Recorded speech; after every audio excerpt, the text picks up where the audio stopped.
sem adentrarmos em questões políticas necessárias, não quero fazer do curto debate político, mas eu queria apenas lembrar de um evento que começou, que aconteceu na nossa história logo no ano de 2018, quando houve a última eleição para presidente. E no dia que saiu o resultado da eleição, surgiu uma expressão feita por uma artista mineira. Ela pintou um quadro, e esse quadro viralizou na internet, intitulado "Ninguém solta a mão de ninguém". Ninguém solta a mão de ninguém. Essa expressão, ela é utilizada basicamente por aqueles que, de alguma maneira, se sentiram como que teriam os seus direitos pessoais perdidos com o novo governo. E não querendo adentrar nesse particular, independente do que você concorde ou não, apenas pensando que nessa expressão e com essa frase dessa artista e naquilo que foi utilizado a partir de então, o grupo que se une ao redor dessa expressão são aqueles que teriam uma luta contra o aborto, contra o direito da mulher de escolher fazer o que quisesse com o seu corpo, uma luta. Imagina que alguém fosse colocar algo que pudesse impedir o casamento entre pessoas do mesmo sexo. Então as pessoas começaram a se sentir apavoradas com que esses direitos fossem perdidos, e aí cada um começava a dizer: ninguém solta a mão de ninguém. Essa frase, essa expressão, ela pode ser usada num caráter bíblico intrigante. Até porque você sabe que o caráter da unidade nem sempre ele é produto do poder, da graça. A unidade ela pode ser o produto da iniquidade, do ódio. Por exemplo, o Salmo de número 2 vai dizer que os reis da terra se uniram. Eles fizeram um acordo contra o ungido do Senhor. Então havia ali um acordo claro, uma unidade. Eles fizeram uma unidade contra o Senhor e contra o seu ungido. Da mesma forma, você vai encontrar o conceito de unidade associado à igreja. É uma marca inequívoca da igreja. Nós somos um só corpo, nós pertencemos a um único. Nós temos uma única autoridade, que é Cristo, que governa a igreja. Ele é o Senhor da igreja. Então, essas expressões, elas podem ser utilizadas de maneira boa ou não. Ela pode ser algo pecaminoso ou não. Podemos dizer, como o título do estudo da quarta-feira, a soberba produz boas obras, não para a glória de Deus.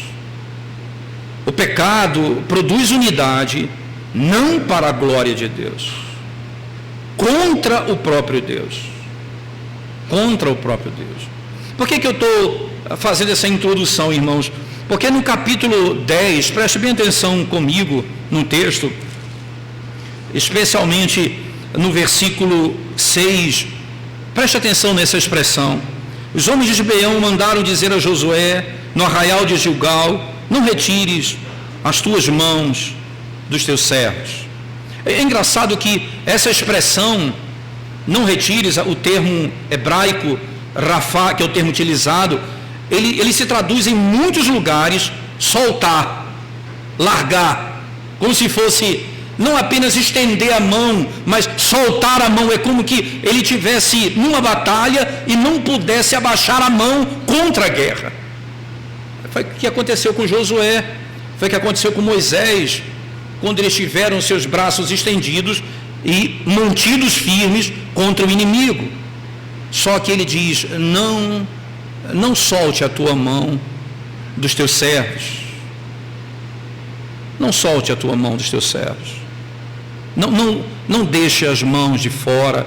Não os abandone. E aí, se eu pudesse dizer, ninguém solta a mão de ninguém, não solte as nossas mãos. O grande ponto e a grande angústia de Gilgal, aqui, melhor dizendo, não de Gilgal, mas em Gilgal, é que Gibeão tinha acabado de fazer um acordo de paz com Israel no capítulo anterior, no capítulo 9. E isso trouxe ira, fez com que os outros povos ao redor ficassem irados contra eles. E por isso se levantaram contra eles. É dessa maneira que você vai encontrar uma unidade e outra unidade. A primeira parte é: ninguém solta a mão de ninguém para destruir o povo de Deus. A outra é: ninguém solta a mão de ninguém para que os inimigos não venham nos destruir. O que acontece na primeira etapa foi exatamente isso. Veja bem, nos versos 1 em diante, o que o texto diz: tendo Adoni-Zedeque, rei de Jerusalém, ouvido que Josué tomara Ai e a havia destruído totalmente, e feito a Ai e ao seu rei, como fizera a Jericó e ao seu rei, e que os moradores de Beão fizeram paz com os israelitas e estavam no meio deles. Veja que coisa, eles souberam. Veja, nós ouvimos o que aconteceu com Ai e com o rei, nós vimos o que aconteceu com Jericó e o seu rei, e nós vimos que, veja, Gibeão acabou de fazer paz com Josué e os israelitas. Vamos atacá-los.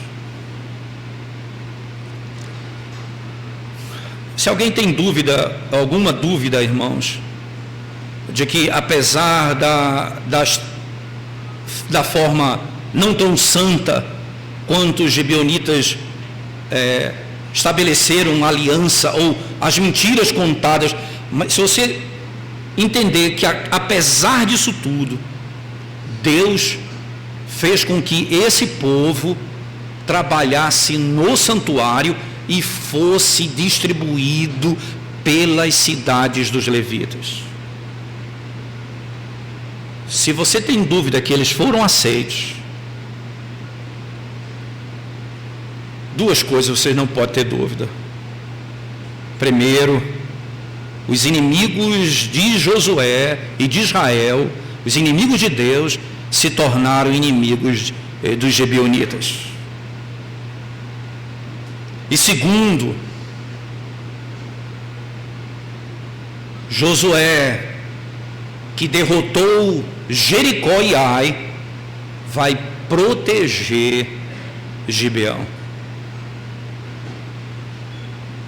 Esse povo, sem dúvida, pertencia ao povo de Deus.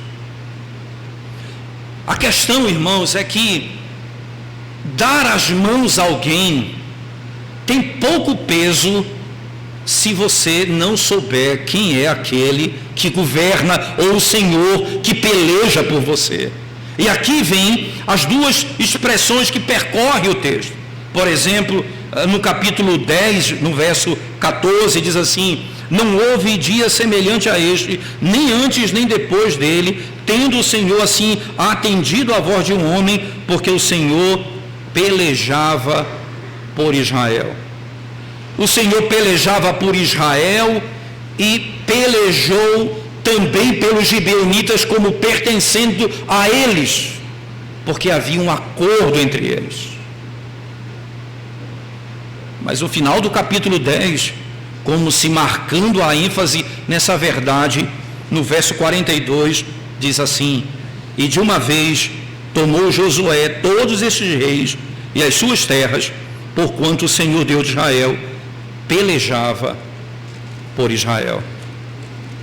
Quem peleja por nós? Quem é que luta por nós? Quem é o cabeça? Quem é aquele que governa?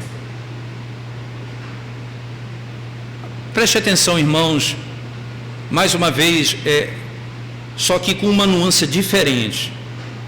Há uma aplicação como no sermão de domingo passado, em que dois grupos tiveram reações diferentes para com Josué e Israel.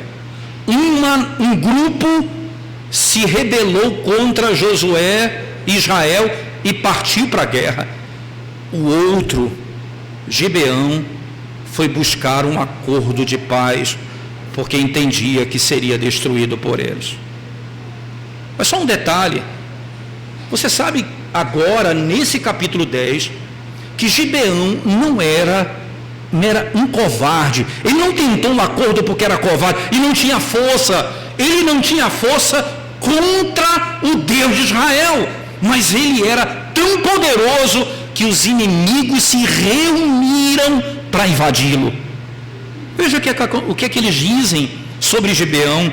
Os mesmos inimigos, no verso 2, ele diz: temeu muito, porque Gibeão era uma cidade grande, como uma das cidades reais, e ainda maior do que Ai, e todos os seus homens eram valentes. O problema aqui, irmãos, não era a força de Gibeão, nem era o tamanho de Gibeão, porque era grande a ponto deles terem que reunir todos daquela região contra ele. É porque eles sabiam que não tinham poder contra o Deus de Israel. Eles não tinham força contra ele. O problema não é a covardia, é o reconhecimento da autoridade. O que os inimigos fazem? Pela primeira vez a palavra Jerusalém aparece aqui em todo o Antigo Testamento, e esse rei de Jerusalém vai aqui agora unificar um povo para o combate. Eles vão partir contra Gibeão. Duas coisas vão levá-lo à unidade. Primeiro, Jericó e Ai foram destruídos. Segundo, agora o maior no nosso meio se rendeu a Israel. E aí o verso 2 começa: o temeu muito, ele ficou com medo. No capítulo 9, eles temeram e partiram contra Israel. Agora, eles temeram e partiram contra os aliados de Israel. Eles foram contra uma maneira clara, uma tentativa clássica de tentar destruir a autoridade, destruir o seu povo. É tentar destruir o seu povo. É por isso que Satanás, irmãos, não tendo autoridade sobre a igreja, sobre Cristo, nem poder sobre Cristo, ele tenta com todas as forças destruir a igreja do Senhor de várias maneiras. O problema e o grande erro de estratégia é tentar separar a igreja do cabeça, que é Cristo. É tentar separar Cristo do seu povo, ou tentar separar Josué e Israel agora com aqueles que fizeram paz com ele, os gibeonitas. E a forma que eles tinham para destruir a autoridade de Josué era destruindo a autoridade dos gibeonitas, que haviam feito um acordo de paz. E consequentemente espalharia na região. De que adianta submeter-se ao Deus de Israel se eles soltam a mão daqueles que estão com as mãos unidas com eles? Não, eles não fizeram. Atacaram e vieram com toda a força contra eles. Só que no verso 6, um texto que nós já lemos, ele traz a seguinte informação: os homens de Gibeão mandaram dizer a Josué no arraial de Gilgal: não retires as tuas mãos de teus servos, sobe apressadamente a nós e livra-nos e ajuda-nos, pois todos os reis dos amorreus que habitam nas montanhas se juntaram contra nós.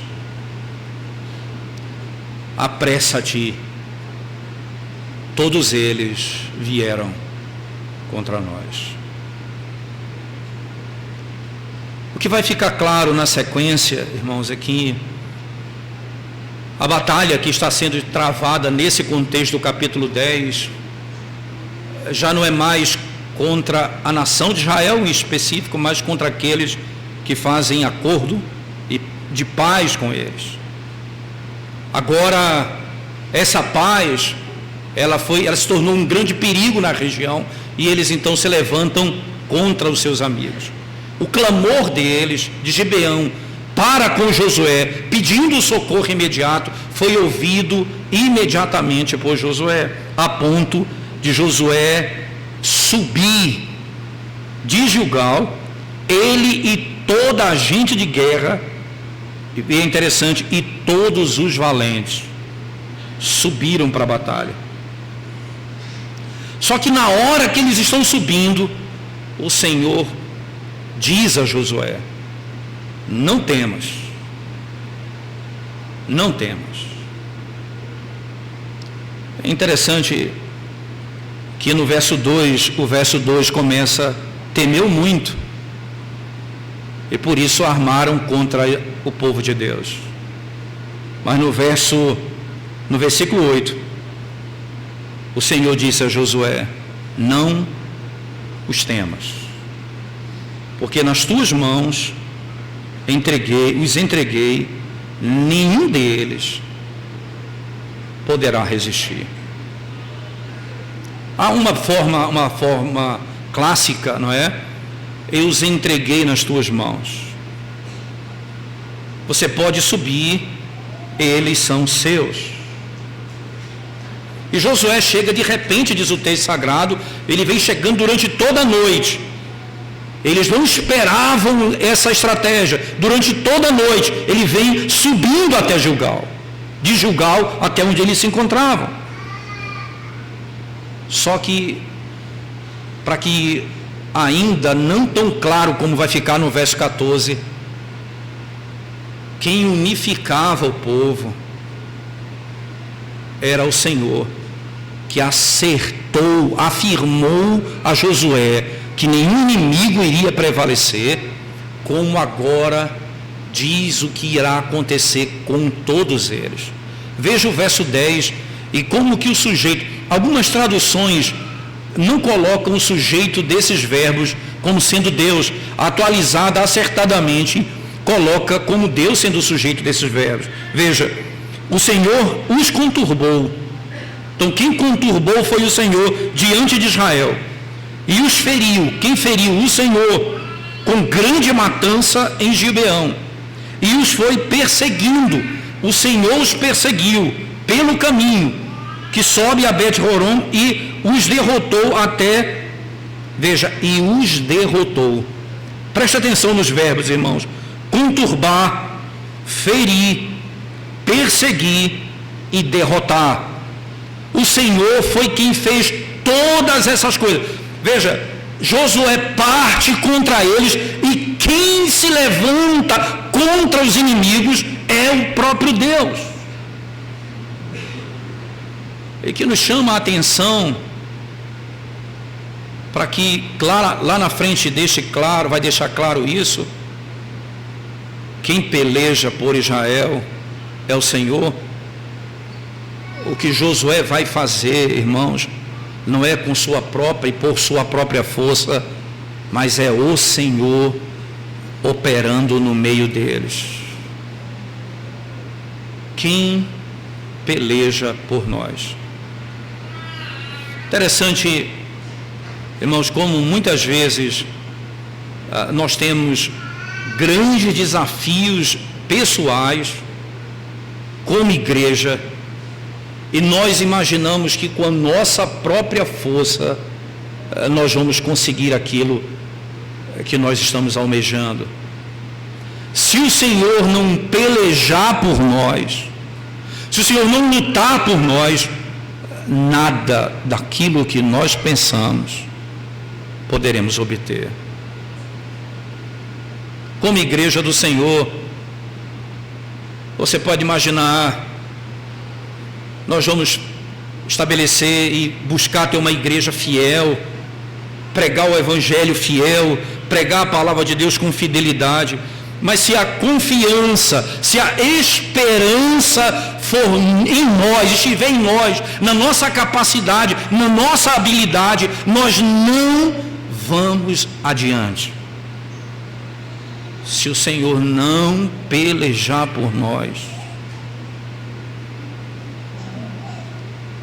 Isso é um dos grandes desafios da nossa própria vida, irmãos, em qualquer área da nossa vida. O que você deseja, o que você busca, se o Senhor não estiver contigo, se Ele não for à frente, seremos envergonhados. Seremos envergonhados. No momento em que isso se revela de modo tão claro, irmãos, no verso 11, o texto diz assim: sucedeu que, fugindo eles de diante de Israel, a descida de Bet-horon fez o Senhor cair do céu sobre eles grandes pedras. No meio de tudo aquilo, a batalha era sanguinária, mas o Senhor faz chover pedras sobre eles. A guerra pertence ao Senhor. Ele faz chover pedras sobre eles. Mas não são pedras, são grandes pedras. E morreram. E o texto diz: mais foram os que morreram pela chuva de pedra do que os mortos à espada pelos filhos de Israel.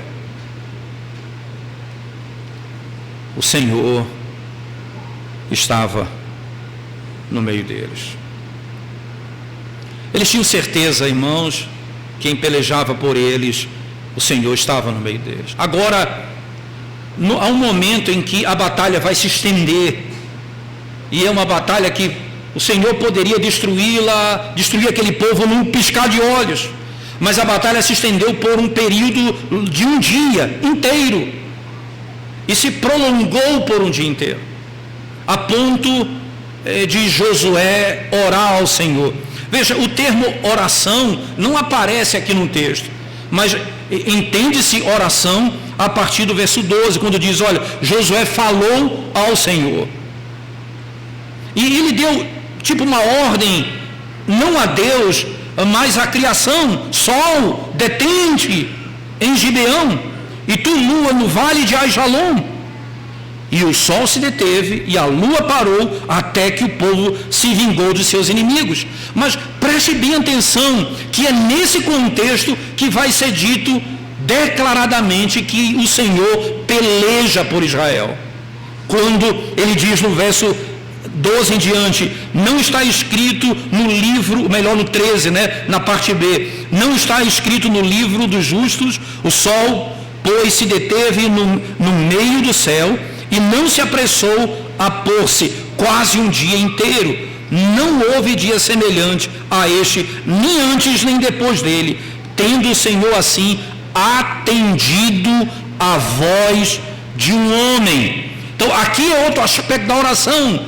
O Senhor ouviu o pedido de um homem.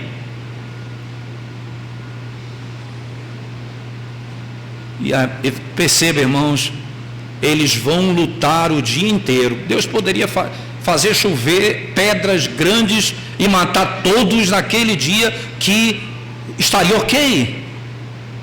O Senhor ouve a oração deles. E aí vem a declaração intrigante: tendo o Senhor assim atendido a voz de um homem, porque o Senhor pelejava por Israel. o Senhor ouviu a oração de um homem. Porque quem pelejava por Israel era o Senhor. Gibeão estava sendo protegida porque havia feito um acordo de paz, mas quem protegia era quem pelejava por Israel, o Deus Todo-Poderoso, o Senhor dos Exércitos. Há uma discussão sobre como esse texto deve ser interpretado. É claro que pela própria linguagem utilizada no texto, irmãos, você percebe que é um dia como nenhum outro dia, até porque você vai notar claramente no texto que ele diz: não houve dia semelhante a esse, não houve de fato um dia semelhante a esse, não houve nada parecido com esse, nem antes nem depois. Mas o que tem de comum nesse dia é que Deus ouvia a oração de um homem. Tentar simplesmente adentrar nos detalhes do que aconteceu aqui, porque quando você vai estudar esse texto, você vai se deparar com duas teorias básicas. A primeira, que diz que na realidade se estendeu foi à noite, porque se você lembrar, o pedido dele é simples: sol detente em Gibeão e tu lua no vale de Aijalon. Então alguns estudiosos acreditam que porque ele estava subindo pelo amanhecer, na madrugada, ele pede para que esse tempo surpresa fosse estendido. Então alguns acreditam que o pedido era para que o sol se detivesse e não subisse. O problema com essa interpretação, no meu entendimento, é que o verso 13 nos dá uma ideia de que ele estava falando do dia, não da noite. Veja o verso 13. Não está isso escrito no livro dos justos? O sol, pois, se deteve no meio do céu. Então não me parece claro que aqui a grande estratégia foi durante o dia, a batalha se estendeu durante o dia e o sol se deteve. Foi essa a percepção de Josué. Não é uma discussão científica da rotação da terra, não é esse o ponto. Na percepção de Josué, o sol se deteve naquele lugar. Mas para que isso, irmãos? Para que tivesse tempo para que os inimigos todos fossem completamente destruídos. Há uma citação no texto que é importante frisar. Ele diz: não está isso escrito no livro dos justos? O livro dos justos, irmãos, era uma fonte, mas certamente não era inspirada, porque uma da marca da inspiração é a preservação. Se não há preservação desse livro, então não era inspirado. O que é inspirado é preservado, é o que nós temos nas nossas mãos, a palavra de Deus. E a Escritura nos mostra que, citando uma fonte da época, está escrito literalmente que aquele dia ocorreu. E por causa disso, o Senhor atendeu a oração. O Senhor, atendendo a oração de Josué, diz: sou eu quem pelejo contra os inimigos. Sou eu que pelejo por Israel. Preste atenção que uma das características, irmãos, da oração é a confiança na promessa, né? É a confiança na promessa. É importante que, quando nós tentamos entender o conceito claro do que é uma promessa, nós temos que entender promessa da seguinte forma. Eu queria que você literalmente pensasse um pouco comigo, irmãos. Veja, a promessa, ela tem alguns elementos que podem nos fazer compreender a sua função. Primeiro, a promessa, ela é aquilo que nós cremos. Perceba, ela é o objeto da nossa fé. Nós cremos naquilo que foi prometido. Deus disse a Josué no início do capítulo 10 que ele entregaria todos os inimigos nas suas mãos, e ele confiou nas promessas de Deus. Ele confiou nas promessas de Deus. Isso faz com que, olhando para as promessas, ele creia.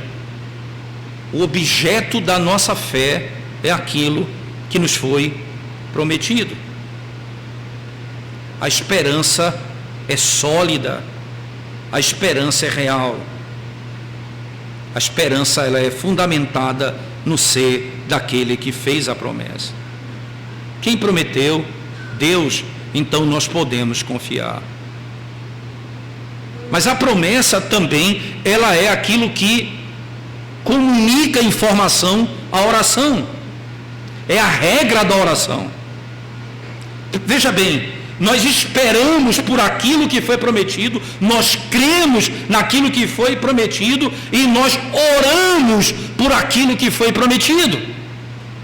Nós vamos esperar, crer e orar. É uma marca inequívoca. Por exemplo, irmãos, no livro de 2 Samuel, no capítulo 7, verso 27, quando Deus está fazendo aliança com Davi, 2 Samuel capítulo 7, veja as palavras do rei Davi, quando ouve as promessas do Senhor. 2 Samuel capítulo 7, versículo 27, diz assim: pois tu, ó Senhor dos exércitos, Deus de Israel, fizeste ao teu servo esta revelação, dizendo: edificar-te-ei casa.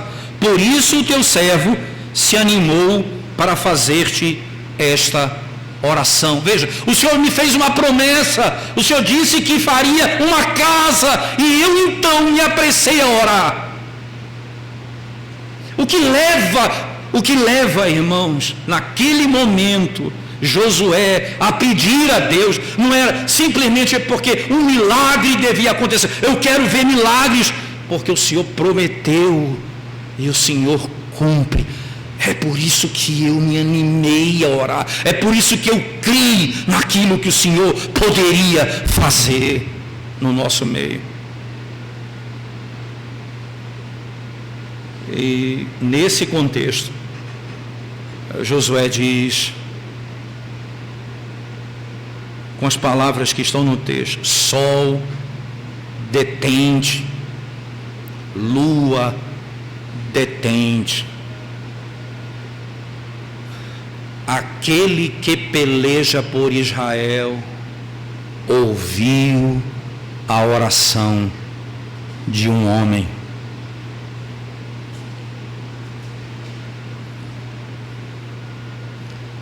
Isso deve nos entusiasmar e animar a orar, por causa das promessas de Deus. Por causa das promessas de Deus. O momento em que essa verdade se revela, irmãos, no verso 16 até o verso 27, os 5 reis fugiram e se esconderam. Você vai ver na narrativa, eles se esconderam numa caverna. E nessa fuga, Josué diz o seguinte, depois de ouvir: olha, eles estão escondidos numa caverna. Que coisa! A covardia dos que não soltam a mão de ninguém contra o Senhor é grande. Mas a força dos que não soltam a mão de ninguém, porque aquele que peleja por nós é Cristo, a força desses é intransponível, porque o nosso Senhor é invencível.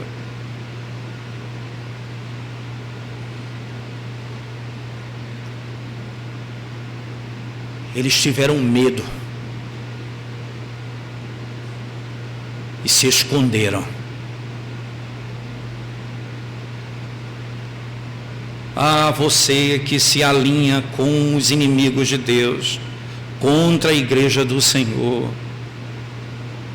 Talvez você tenha força hoje, talvez você tenha voz hoje, Talvez aquilo que você pensa tem eco nas mídias, tem eco nas grandes companhias de televisão. Talvez aquilo que você pensa, os artistas do nosso país estejam todos lhe apoiando. Talvez o que você crê nesse mundo, os ímpios todos dão uma mão a você. Mas naquele dia, quando o Senhor voltar, vocês não terão ninguém para lhes proteger, e vocês vão tentar se esconder e não vão conseguir.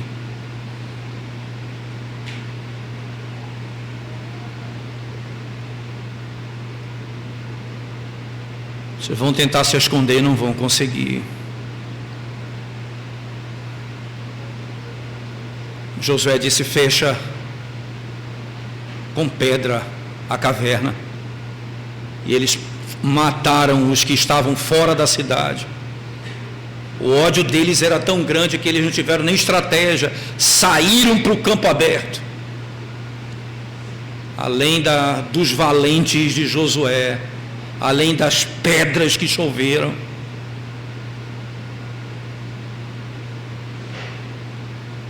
eles estavam apavorados. Então Josué manda chamar: abra a caverna e traga os reis aqui. E preste atenção, irmãos, que coisa impressionante. Verso 24: trazidos os reis a Josué, chamou todos os homens de Israel, e disse aos capitães do exército que tinham ido com ele: chegai e ponde o pé sobre o pescoço destes reis. E chegaram e puseram os pés sobre os pescoços deles. Então Josué lhes disse: para eles mesmos era chocante aquilo. Josué botou-os no chão e disse: pisa no pescoço dele. Foi tão chocante isso, que Josué vai explicar. Então Josué lhes disse: não temais, nem vos atemorizeis, sede fortes e corajosos, porque assim fará o Senhor a todos os vossos inimigos contra os quais pelejardes. O Senhor esmagará a cabeça dos seus inimigos.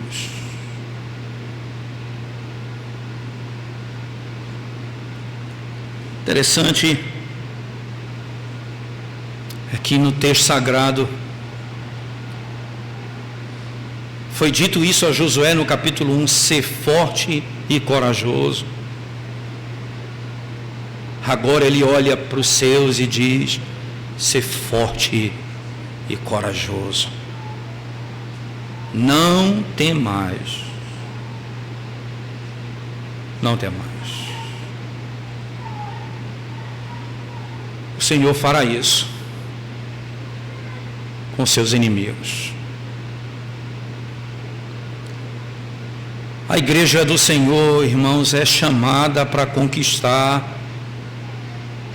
E você pode dizer que violência, não é? Isso é exatamente o que vai acontecer por toda a eternidade com todos os inimigos do Senhor, os que não soltam a mão de ninguém para estarem unidos contra o Senhor. Esses serão destruídos por toda a eternidade. Por toda a eternidade. Ainda o Senhor afirma como promessa: isso vai acontecer com todos os inimigos, com todos eles. Mas não parou aí. Depois que Josué fez isso, diz o texto, ele os matou. Depois de matar, os pendurou no madeiro, e depois de pendurar no madeiro, antes do cair da tarde, os tirou e os sepultou, e colocou o corpo na caverna onde eles haviam se escondido e colocou pedras sobre eles.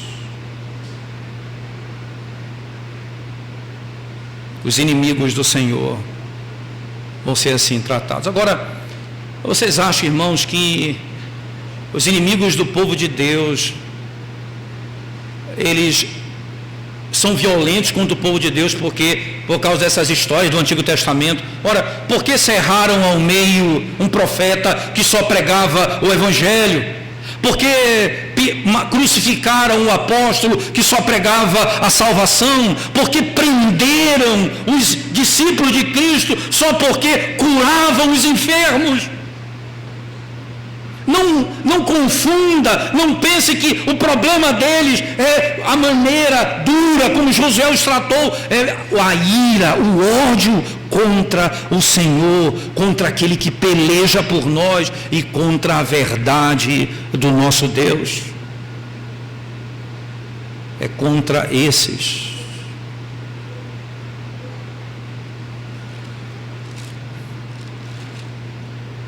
Nós fomos chamados, irmãos, para fazer o que Cristo nos mandou fazer. Quando Cristo ressuscitou dentre os mortos, disse: ide por todo mundo, pregai o Evangelho, batizando-os em nome do Pai, do Filho e do Espírito Santo, e eu estarei convosco até a consumação do século. A mesma promessa, o Senhor estava no meio de Israel, pelejando por eles. Agora, o nosso Redentor, que está assentado à mão direita de Deus Pai, e que há de vir para julgar vivos e mortos, o nosso Redentor enviou o seu Espírito, o Espírito que procede do Pai e do Filho, e Ele é quem dá capacidade e poder à igreja de cumprir a ordem dele. Ide por todo mundo, a ponto, irmãos, daquilo que é descrito lá na cruz, citado por Hebreus no capítulo 2, de que na sua morte ele esmagou aquele que tem o poder da morte. Em Romanos 16 é dito que o Senhor colocará todos os inimigos debaixo dos nossos pés. Todos os nossos inimigos serão colocados debaixo dos nossos pés. Aquilo que Josué mandou fazer é o que vai acontecer. E o que ocorreu gloriosamente na cruz, ele esmagou. E lembra que essa era uma promessa de Gênesis 3,15. Nascerá da mulher aquele que vai esmagar a cabeça da serpente.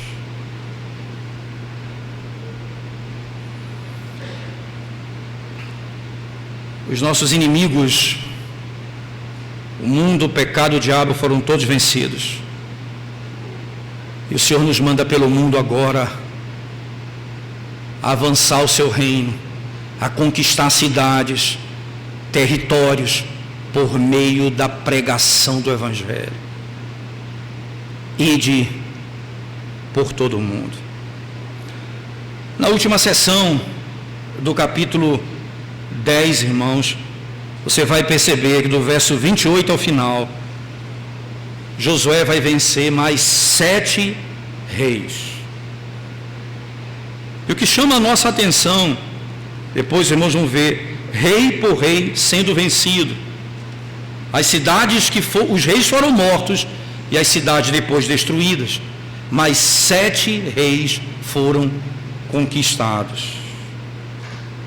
A história ela avança, mas o que sobra é que eles tentavam unanimemente ter unidade contra Israel de novo, e o Senhor destruiu todas as vezes que isso aconteceu. É só você parar para pensar e ler comigo alguns versos, e você vai ver que é essa sequência toda. No mesmo dia, e aí é interessante o detalhe do narrador, no mesmo dia, o dia foi prolongado. Naquele mesmo dia, tomou Josué a Maquedá e aferiu a espada, bem como ao seu rei. E diz o texto: destruiu-os totalmente, e a todos os que nela estavam, sem deixar nem sequer um. Fez ao rei de Maquedá como fizeram ao rei de Jericó. E aí, no verso 31, então Josué e todo Israel com ele, passou de Libna a Laquis, sitiou-a e pelejou contra ela. E o Senhor deu Laquis nas mãos de Israel, que no dia seguinte a tomou e a feriu a espada, a ela e todos os que nela estavam, conforme tudo o que fizera a Libna. Então Orão, rei de Gezer, subiu para ajudar Laquis, porém Josué o feriu. Você percebe? Eles tentam se reagrupar contra, mais uma vez, Josué. E todas as vezes que eles se levantam, Josué os destrói. Josué os destrói. Para que no final da sessão fosse então declarado: assim feriu Josué, verso 40, toda aquela terra, a região montanhosa, o Neguebe, as campinas, as descidas das águas e todos os seus reis, destruiu tudo o que tinha fôlego, sem deixar nem sequer um, como ordenara o Senhor, Deus de Israel. Feriu Josué desde Cades Barneia até Gaza, como também toda a terra de Gósen até Gibeão. E de uma vez tomou Josué todos estes reis e as suas terras, porquanto o Senhor Deus, o Senhor, Deus de Israel, pelejava por Israel. De uma única vez, num único dia, todos esses inimigos foram destruídos. Para que se saiba que quem peleja por Israel é o Senhor. O que nós vamos temer, irmãos, se Josué, que não tinha ainda visto a promessa se cumprir, creu em tais verdades? Ele tipifica Cristo, Israel, a igreja. Nós seguimos o capitão. Sabe que capitão? Aquele que apareceu para Josué no início do livro. E Josué perguntou a ele se ele era contra Israel ou a favor de Israel. Então, depois de responder, o capitão da guarda disse: tira as sandálias dos pés, porque o lugar onde você está é santo. E Josué se curva diante dele e o adora. Esse capitão peleja por Israel. É o Cristo que peleja pela igreja. E as declarações são gloriosas. O inferno, as portas do inferno não prevalecerão contra a igreja do Senhor. Porque quem está conosco é o que tem autoridade sobre o sol, sobre a lua, porque os criou. Quem está ao nosso lado é quem fez o sol deixar de brilhar, não apenas lá em Josué, ou deixar de se mover, como lá em Josué, mas é aquele que deixa e que faz com que o sol perca o brilho no dia em que Cristo morreu na cruz do Calvário. É o Senhor de toda a glória, é aquele que ordenou ao vento que cessasse e que a tempestade parasse, o Senhor Criador dos céus e da terra. Quem é que peleja por nós?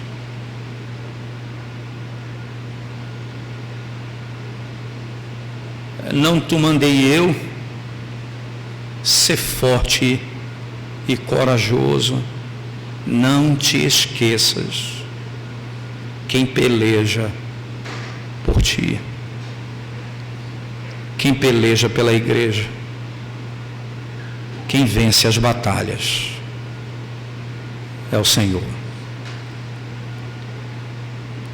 São muitos os nossos desafios, irmãos.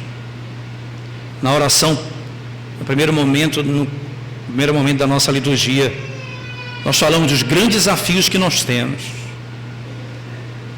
mas nós temos a certeza de que o Senhor está conosco. Quais são os desafios da sua vida? Quais os inimigos têm tentado destruir sua alma? Quem tem tentado tirar a tua vida? O pecado quer te destruir. Jesus Cristo venceu o pecado. A morte, que às vezes se aproxima e se avizinha, ela já foi vencida. O diabo foi esmagado na cruz do Calvário.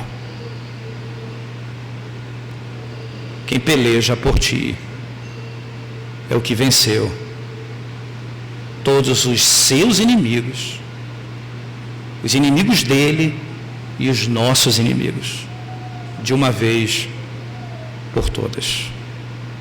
Vamos orar ao Senhor, irmãos. Nós damos graças, Senhor, pelo privilégio de podermos ouvir a Tua voz nessa manhã do Teu santo dia e sermos desafiados a viver para a Tua glória, na dependência e na confiança nas promessas do Senhor. O Senhor é bom, o Senhor é poderoso. Podemos descansar na certeza de que o Senhor já venceu. Está sentado à direita de Deus Pai Todo-Poderoso.